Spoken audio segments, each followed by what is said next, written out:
Hey everybody, welcome to Ask the Anabolic Doc, starring Dr. Thomas O'Connor, brought to you by his websites, metabolicdoc.com and anabolicdoc.com, both of which you can get this fine publication, America on Steroids, A Time to Heal, also available on amazon.com.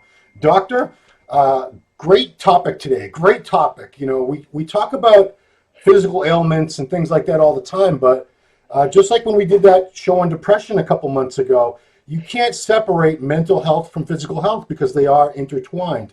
Absolutely. And in this case, when we're going to talk about muscle dysmorphia today, boy, are they ever intertwined in the case of steroid-using bodybuilders. Just so you guys know, I'm going to be referencing a couple chapters of this book. If you want to read it in depth, there's two chapters in particular that go into depth on this, the Adonis principle and muscle dysmorphia. You know, what was your first? When did you first become aware of this? I'm going to call it ailment. This condition, this sort of attitude that a lot of guys had that led to this condition that we call muscle dysmorphia. Well, when I was about 21, myself. Yeah. So doctor, heal thyself, right? Yeah. When I was in my 20s, I mean, I was always, when I was a teenager, I was just kind of blessed and cursed by being pretty strong, you know, and I went to the gym and I got great benefits from it, right? And then you keep going back to the gym. And then that's when you're 13 or 14, 15, and then you look around and you realize you're stronger than some of your blokes or your peers around you, right? Yeah.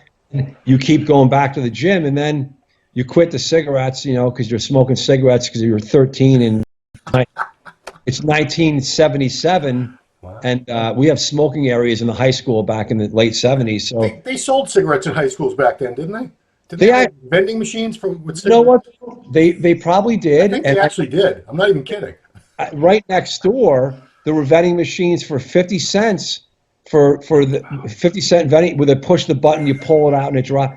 And then, or we used to go to the pharmacies where you buy them in there. Funny enough, you still can buy them in there. Yeah. And there. I remember Marlboro was 55, 65 cents. I was irritated when it went up to like $1 or whatever it was. It's like $10 now, I think, for a pack of cigarettes. Yeah. Wow. It really is. So, anyway, and it's still that didn't help. It's still smoking. Yep. So I am myself, you know, through my early teenage years, got really into weightlifting, and then it's never stopped, right? Yeah. So in my 20s, though, you know, big and strong, and you know, doing the stuff, you know, doing what we do, and back in the 80s, and looking at men I'm training with and myself, so into it, where I remember working, and I was working different jobs after I got out of college, and I would have to stop. And I would have to look at measurement. You're laughing because you probably know. Are you kidding me? I had a tape measure, and I would actually. Oh my God!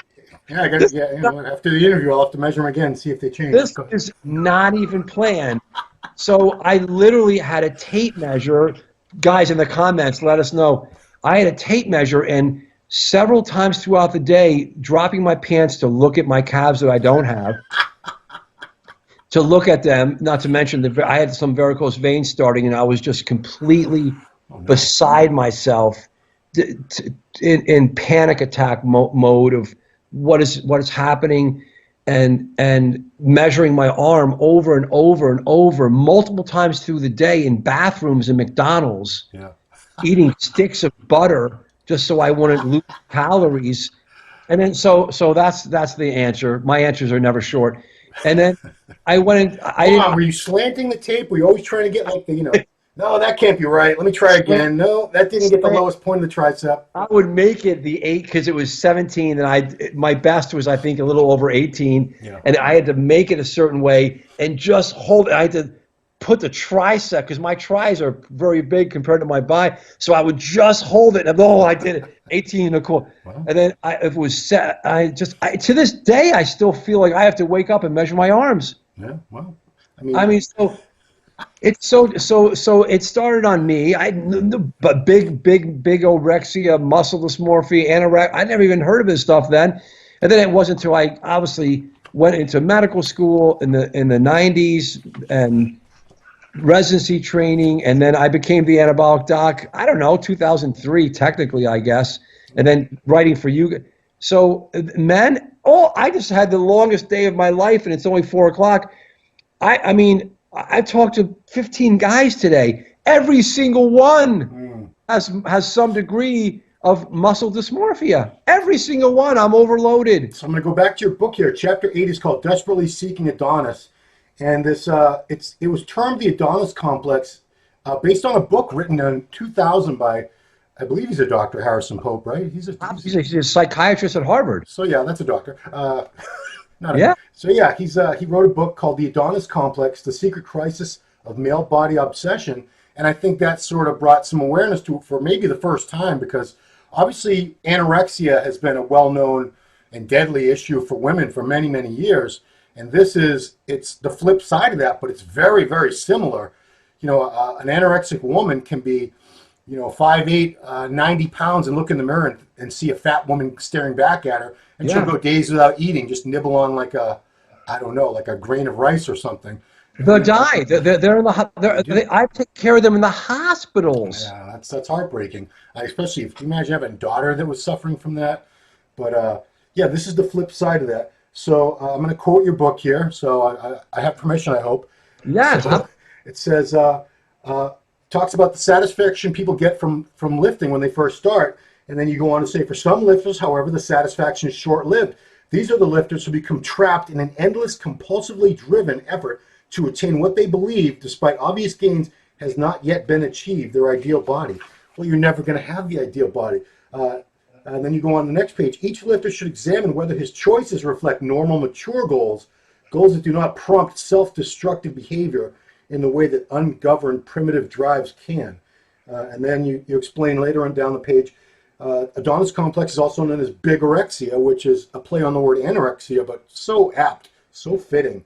So muscle dysmorphia is a specific form of body dysmorphia. Those who suffer from muscle dysmorphia tend to hold delusions that they are skinny or too small, when they're actually often above average in musculature. With this disorder, a person is preoccupied with thoughts concerning appearance, especially musculature. Boy, that's just about everybody I know, Doc. That's, because I'm in this game so long. Most of the people I know are bodybuilders, competitive or recreational.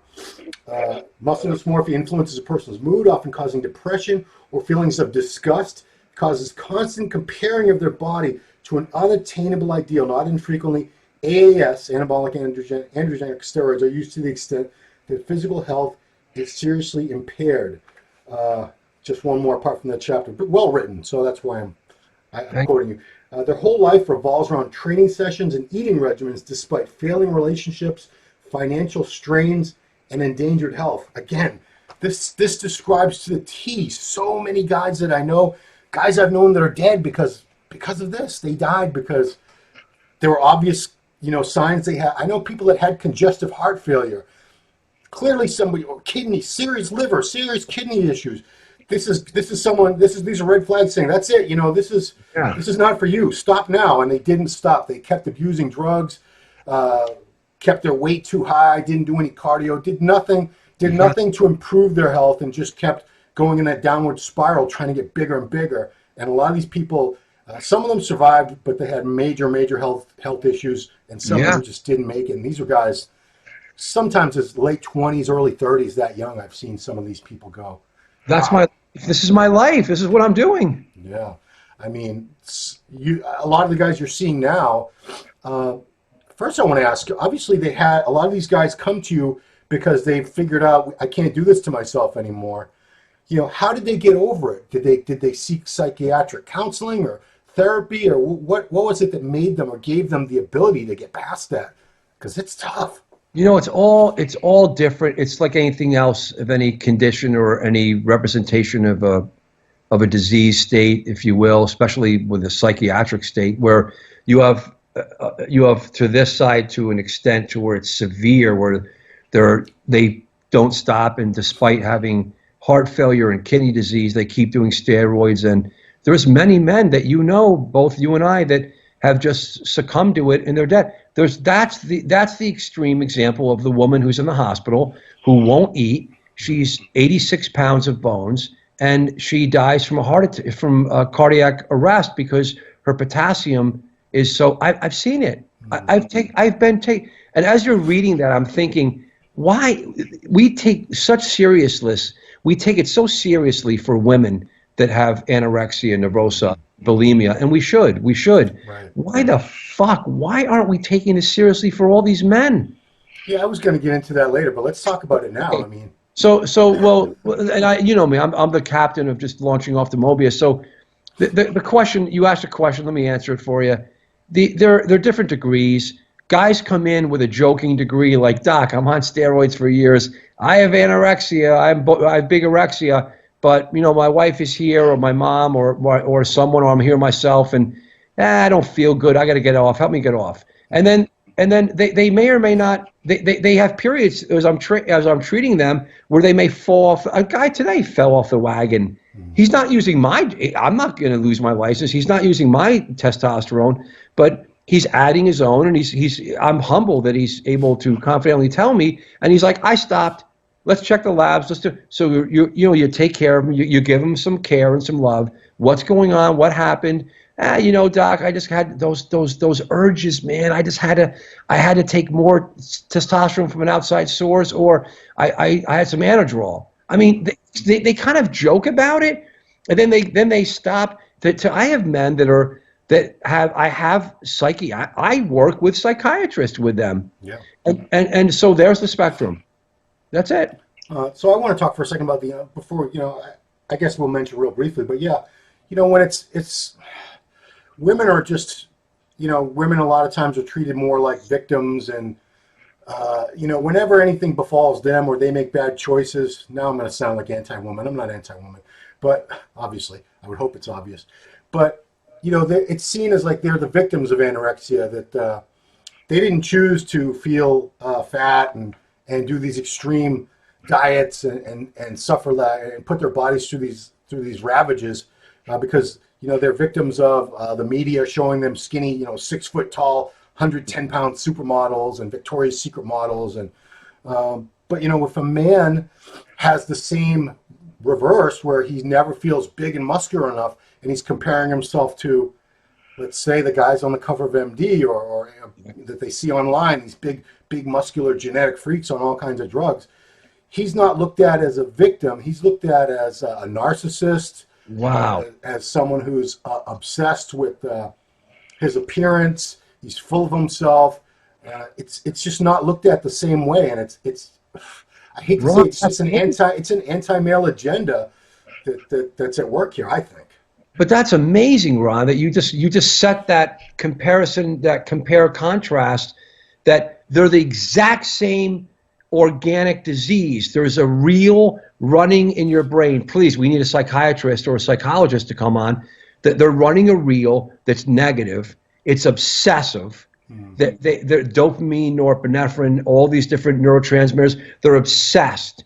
It's obsessive thought. They're measuring the arm, checking my body, looking in there, taking drugs, not feeling right, destroying your life. What's the difference between a woman that's calorically destroying herself to a man? The feeling in the brain between men and women, there's no difference.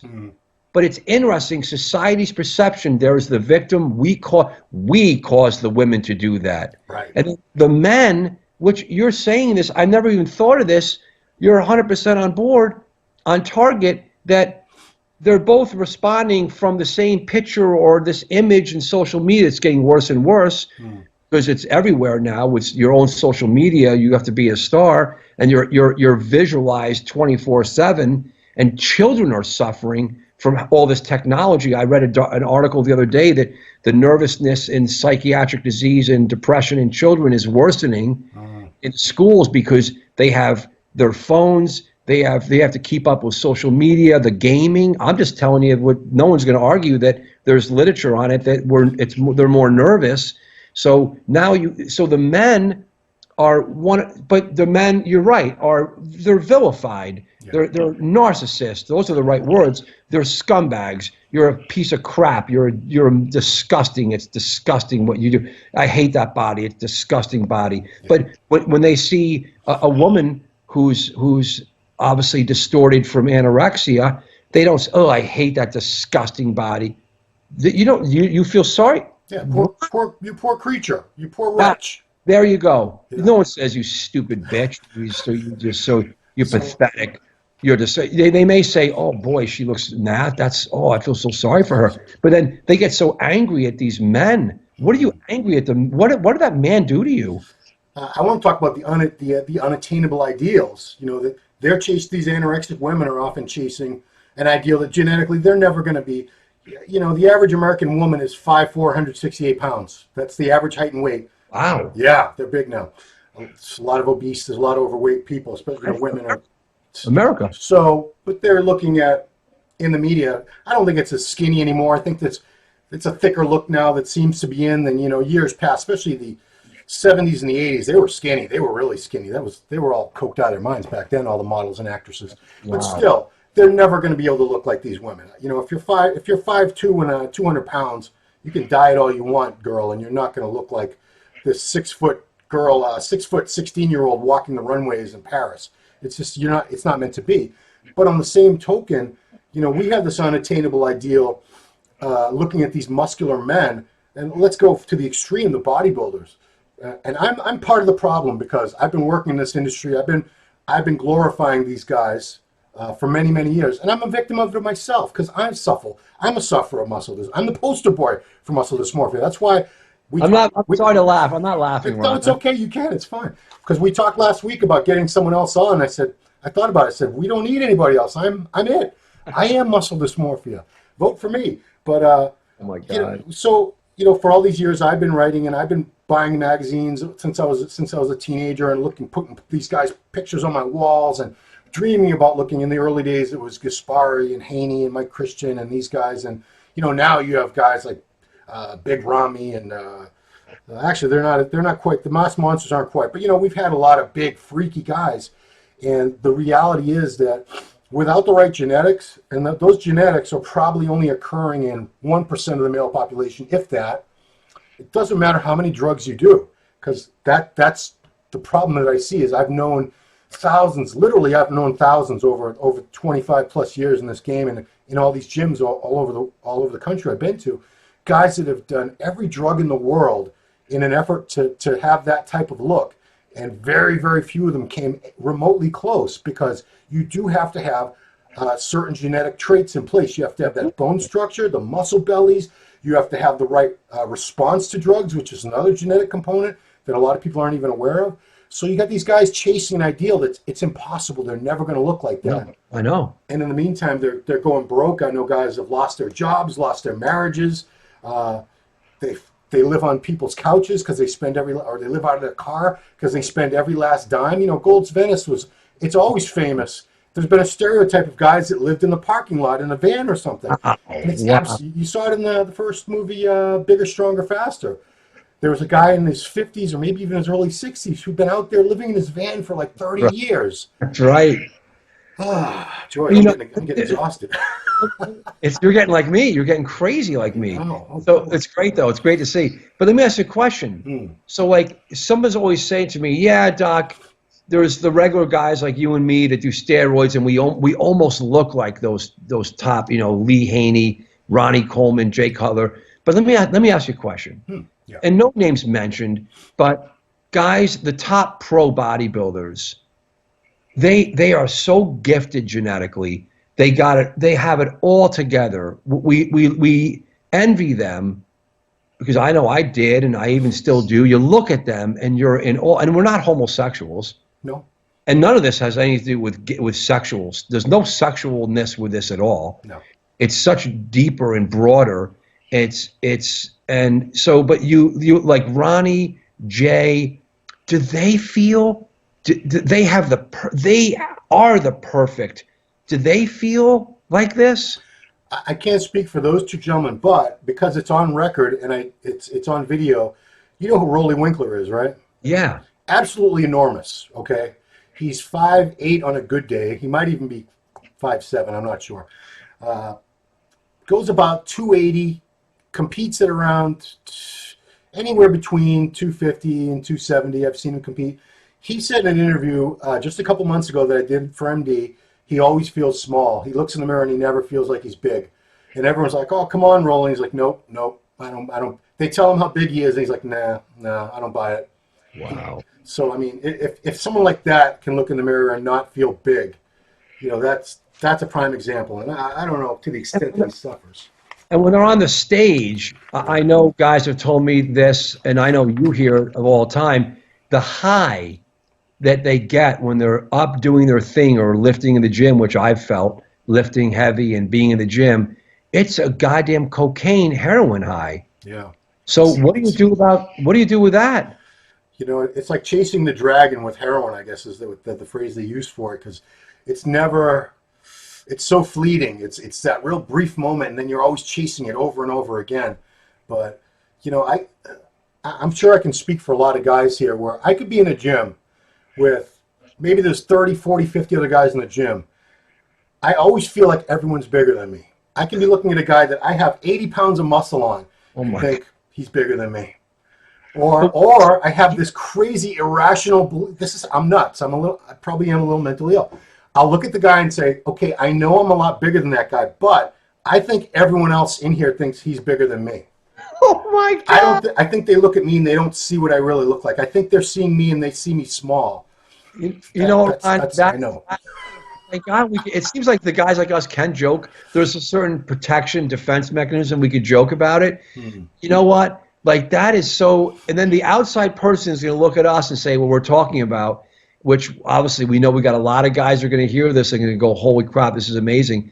So, but the thing is, the outside person, they're going to look at us and go, who cares? Yeah. What are you talking about? If you bigger than him or not bigger? What's wrong with you? Well, it's got to be. It's a sickness. Yeah. But again, that's why we're bringing attention to it.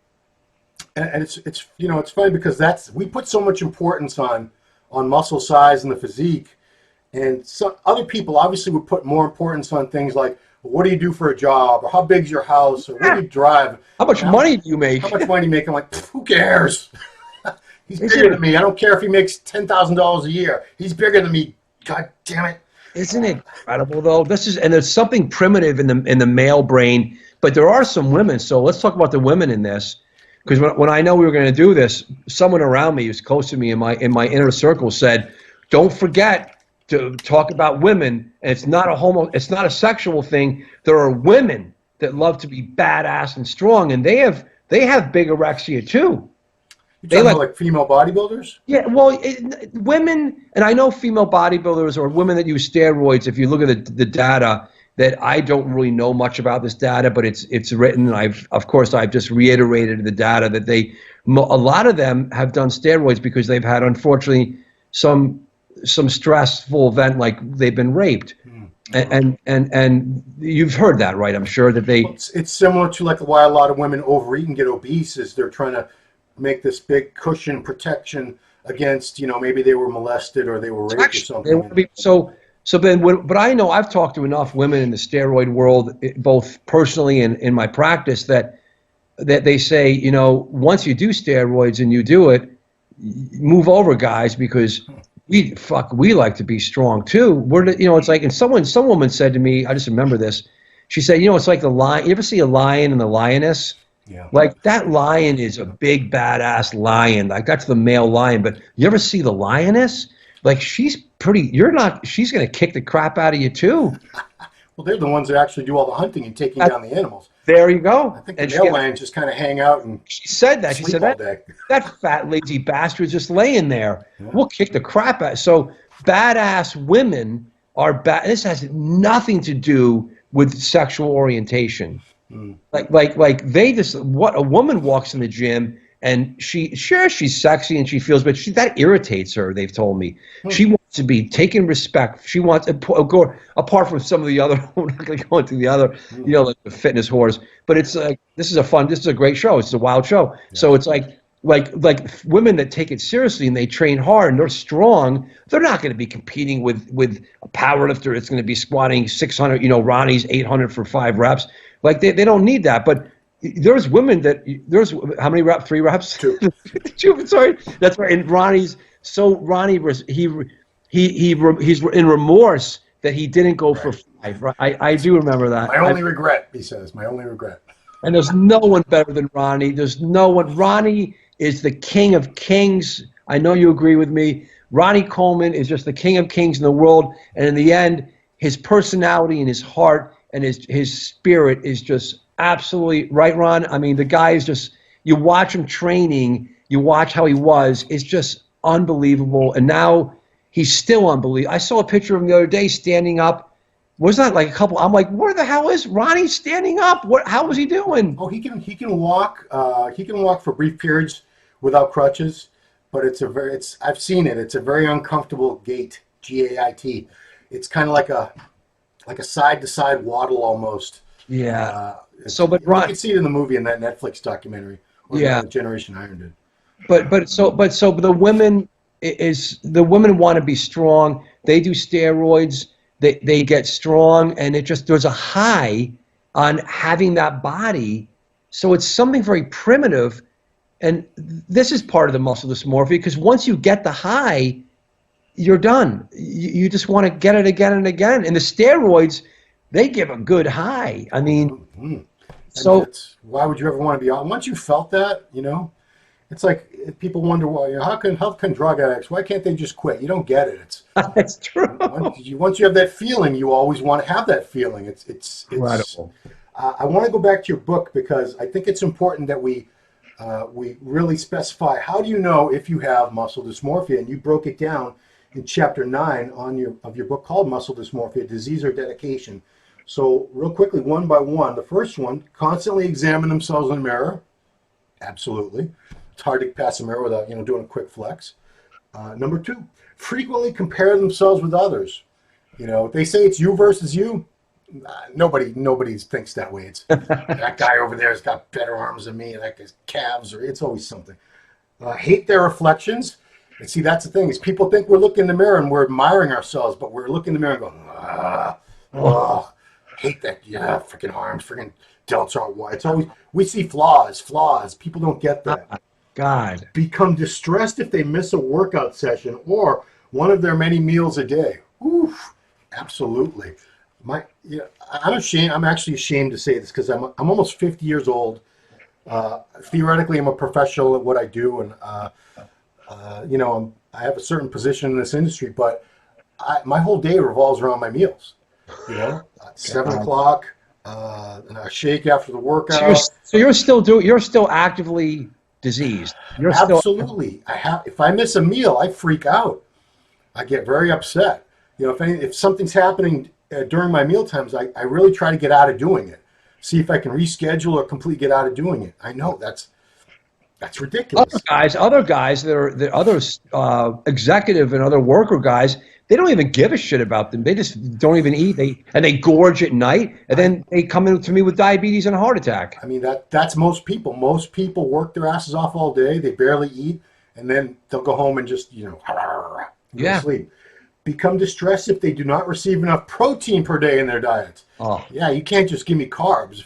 If I don't have at least 40 grams of protein, preferably 50, that's my magic number per meal, I get very upset. Like if I go out to eat and they give me a portion, I'm looking at that's it. Where's the rest of the steak, or where's the rest of the fish? You actually think of this. Oh, absolutely. I get very upset. Especially when I was dieting, I was a nightmare to go out to eat with. People shouldn't go out to eat when they're dieting anyway. It never ends well. Take potentially dangerous anabolic steroids. I mean, the reason most guys abuse steroids is because they suffer from muscle dysmorphia. If you were happy, if you thought you were big enough and satisfied with what you could achieve naturally, why would you be pumping Test, Deca, Equipoise, Tren, Anadrol, D-ball, all this crap, growth hormone, insulin? you wouldn't. It's because you're chasing bigger, bigger, bigger, bigger. And guys who try to come in and sell me that they're actually normal and they're just trying to do their research and they're okay, which I'm not putting you guys down. You're just one of millions. There's another guy that will look at them and go, why are you doing this? Yeah. That's crazy. Yeah. So obviously, yeah. So I've heard the argument. A lot of people will say, you're not a professional bodybuilder. Why are you using steroids? It doesn't make any sense. You know, I guess they look at it like, why would someone who's just playing baseball for fun, well, let's not say baseball. Let's say, what's a sport that's, another sport where steroids are heavily used that people could do for fun? I guess football or something. Well, soccer or baseball. Yeah, I mean. Okay. I mean, drugs are used in all these different sports. Yeah. If you're a guy who just plays with his buddies on the weekends, you probably wouldn't even dream of using steroids. What? So you can beat the team from Joe's Pizza, and have bragging rights at the bar afterwards? No, you'd be looked at as a moron. But so many bodybuilders, a lot of them don't even compete, but they're using the same drugs, same quantities, sometimes more so than the pros because they're chasing that.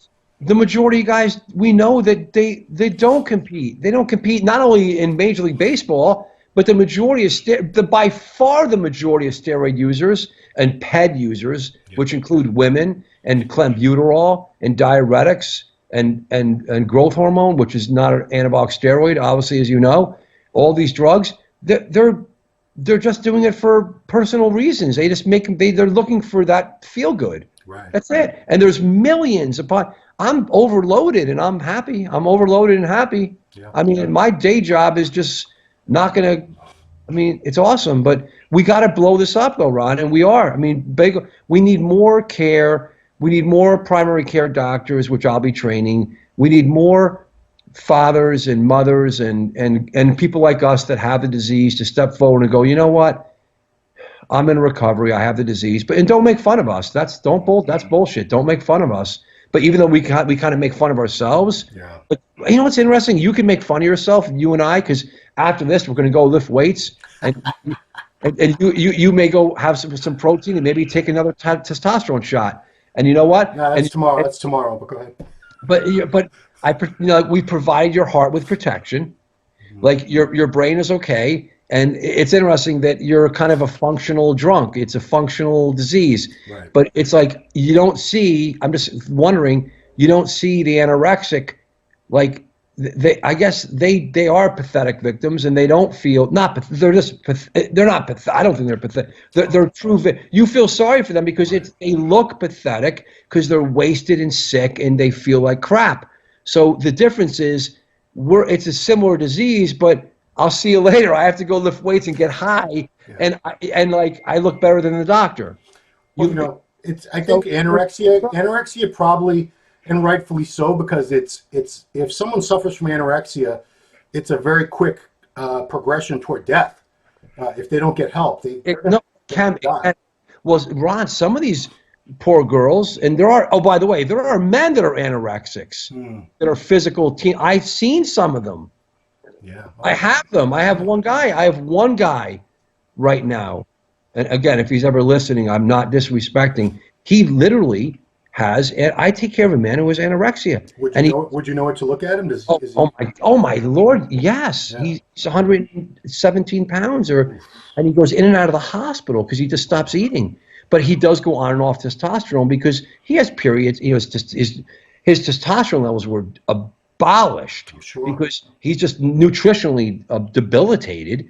So he's a patient of mine, and I love this man. He's a great man, and he goes. I won't even want to say what he does for a living because it'll give him away. He may feel uncomfortable, but he goes in and out of the hospital, and the hospital calls me. Hey doc, I just want to make sure that he's really on testosterone, right? I go, yes. Please give him his testosterone. I'm not kidding. So I have a man who has physical. He has, despite even being on testosterone, he will not eat, and he goes into wasted cachectic states, Ron. Wow. He has physical anorexia. He's a man, very rare, though. It's rare. Yeah, it's mostly a female condition. Just 3 more markers to know if, of people that suffer from this. Neglect jobs, relationships, or family because of excessive exercising.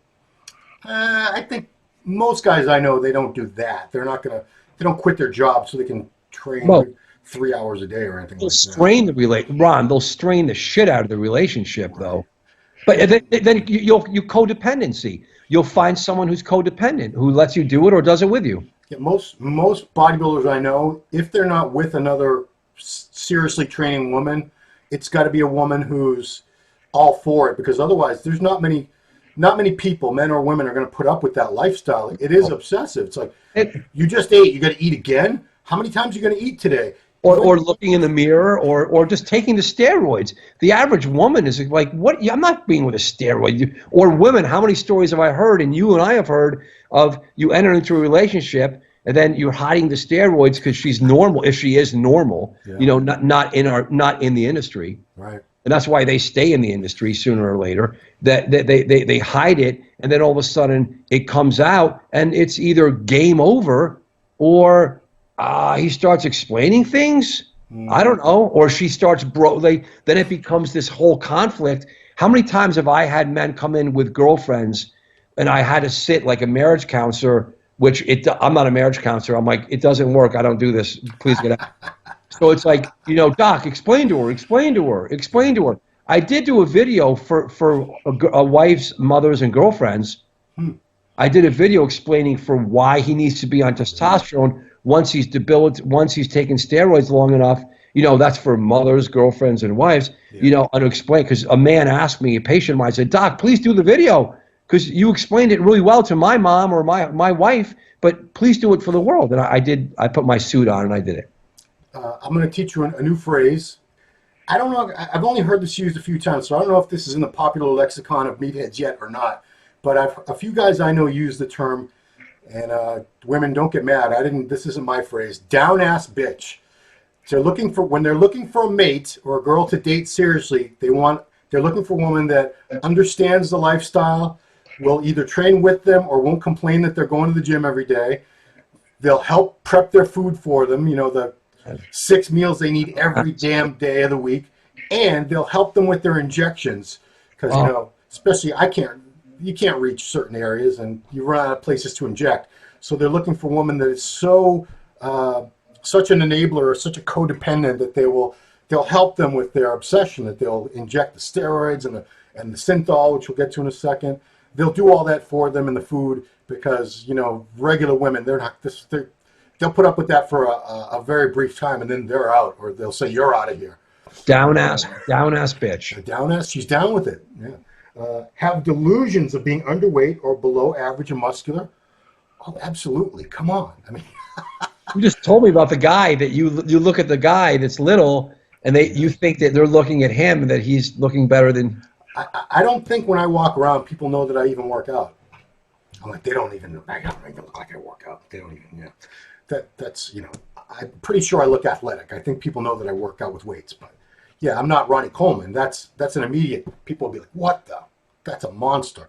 And the final one, because this is probably the most extreme case of muscle dysmorphia. In extreme cases, inject appendages with fluid, for example, synthol. Wow. And we've seen some crazy examples. The late Rich Piana had 28-inch arms. Greg Valentino, and these guys from Brazil. I saw a documentary that focused on 3 of them. They made Rich Piana and Greg Valentino look like amateurs when it comes to the oil. These guys were, they looked like the Michelin Man. They had so much oil in their, like a chest, 2 big globes for a chest, and arms that were like just hanging down and swinging because of the weight of the oil. And to them, that they still weren't big enough, and they still wanted more. I just can't believe that stuff. Yeah, I mean that's a mental illness. But muscle dysmorphia is a mental illness, and it's a spectrum. Most of us are functional, and we're not going to take it to the point where we're seriously endangering our health or our careers or our relationships. But some people will do all the above, because it's that overwhelming to them that all day and all night, it's all they think about is, I'm small, I got to get bigger, It's obsessive compulsive. It's a spectrum of obsessive compulsive disease. Absolutely, yeah. And I've often said bodybuilding is an OCD thing. Hey, Lord. You can't do it well unless you have that OCD type of mind frame.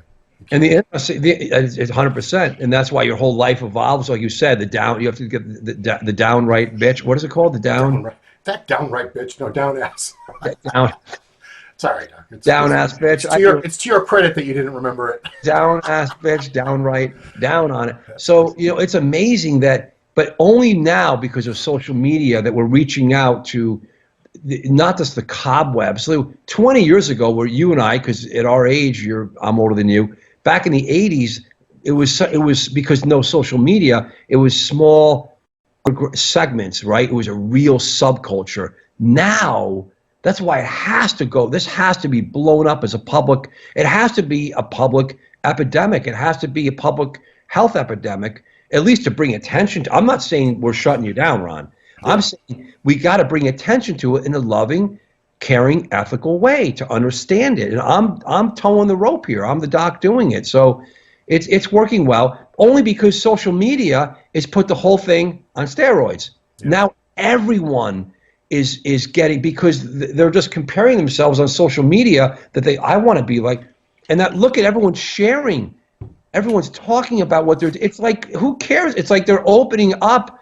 Isn't it unbelievable? It's not, oh my God, he's talking about he did these little steroids. Again, I'm not giving a blessing. I'm just saying, can you imagine how much YouTube videos are on steroids and dialogues on chat rooms? The guys are not trying to hide it anymore.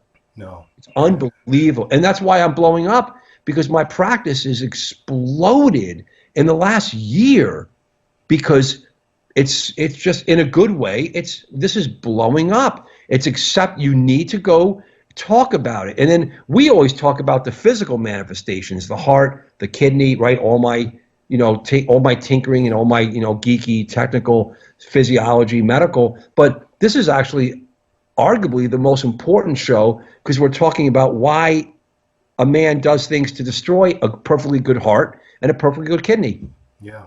And I saw more of it today. I saw more unbelievable cases today. I'm just, I have like a waiting list of about 2 weeks or so where I'm seeing like 2 or 3 new guys a day. I don't even know. I just do I see the guys all during the day, and then I do all my paperwork at night. Like I have like 8 charts I have to document tonight. And Ron, I'm so happy. I'm blown out of my mind, but this is just I'm not even able to tell you it's just unreal. So we're expanding the practice. I got to try to get a few doctors in the country. Don't worry, I am trying to do it to train. I trained one, so you'll see me put a video up. We had the first doctor. I've had students. I don't feel comfortable presenting the students because they're students, and it's associated with the universities, and they're kind of protected, right? Yeah. So you're going to see I'm going to put up an Instagram of the first week of the first doctor that came from a residency training program. That there's a lot of guys I've always asked to come train under me, to shadow me. I finally let a guy in.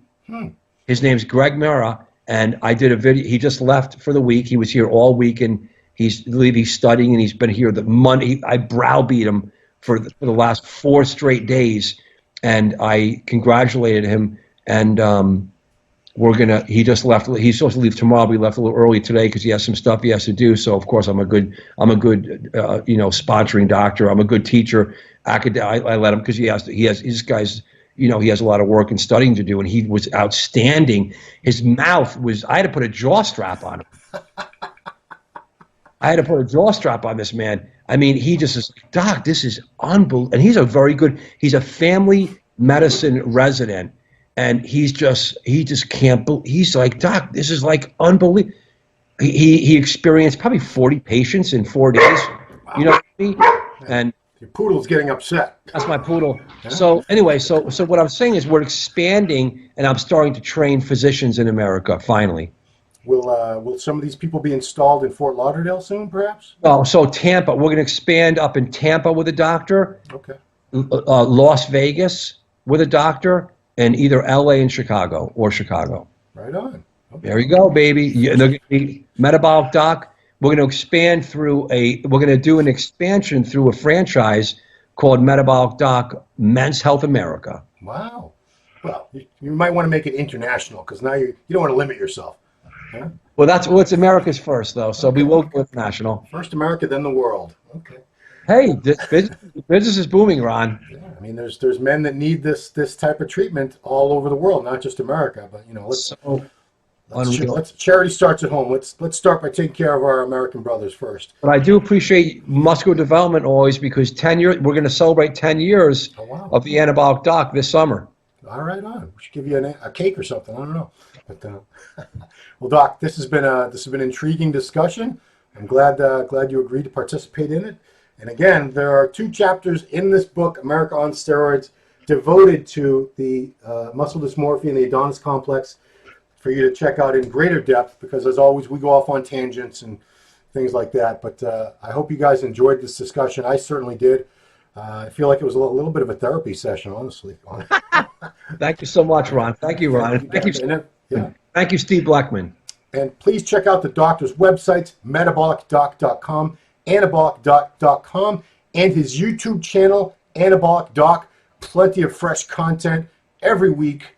Very well produced, very well edited, annotated, great stuff. So thanks for watching, and that's the Anabolic Doc. We'll see you next time.